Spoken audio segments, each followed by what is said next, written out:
शिवसेना ही शिंदे साहेबांची की ठाकरे साहेबांची यावर सुनावणी करत असताना विधानसभेचे प्रमुख नार्वेकर साहेबांनी ऐतिहासिक निर्णय देत शिवसेना ही शिंदे साहेबांचीच असा निकाल दिला। शिंदे साहेबांनी जो ऐतिहासिक उठाव केला त्याला सत्य ठरवत नार्वेकर साहेबांनी शिवसेना ही शिंदे साहेबांचीच हा निर्णय दिलेला आहे। त्यामुळे मिरज शहरातील शिवसैनिकांनी व पदाधिकाऱ्यांनी जल्लोष करून फटाक्यांची आतिषबाजी करून दूध व पेढे वाटून आपला आनंद साजरा केला। यावेळेला शिवसेना विधानसभा प्रमुख मिरज समीर लालबेग हा विजय सत्याचा झालेला आहे, जनतेने शिवसेना बीजेपी युतीला दिलेल्या कौलचा विजय आहे असे सांगितले।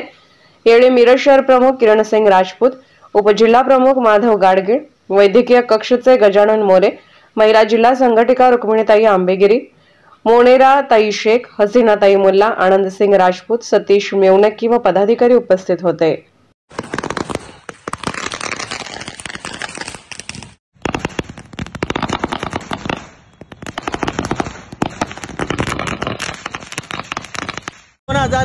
ला शिवसेना आणि बीजेपीला जनतेने महाराष्ट्राचे माइंडेड दिले असताना सत्तेच्या हवेसापोटी उद्धव ठाकरे साहेबांनी जे राष्ट्रवादी काँग्रेस आणि काँग्रेस सोबत जाऊन एक अनैसर्गिक आघाडी केली, त्याच्या विरोधामध्ये एक जागतिक उठाव आमचे नेते एकनाथभाई शिंदे साहेबांनी केला आणि तो उठाव इतिहासामध्ये अमर झाल्यासारखा आज झालेला आहे। आज जे सत्ता शिवसेना जी खरी शिवसेना जी आहे ती एकनाथ शिंदे साहेबांची झालेली आहे असं आज या ठिकाणी नार्वेकर साहेबांनी निकाल दिलेला आहे। आज सत्याचा विजय झालेला आहे आणि शिवसेना ही एकनाथ शिंदे साहेबांचीच आहे, शिवसेना ही आमचीच आहे आज या निकालावरनं जाहीर झालेला आहे। त्यामुळे आज आम्ही सांगली जिल्हा शिवसेनेच्या वतीने दूध वाटप करून तसेच पेढे वाटप करून आनंद या ठिकाणी साजरा करत आहे।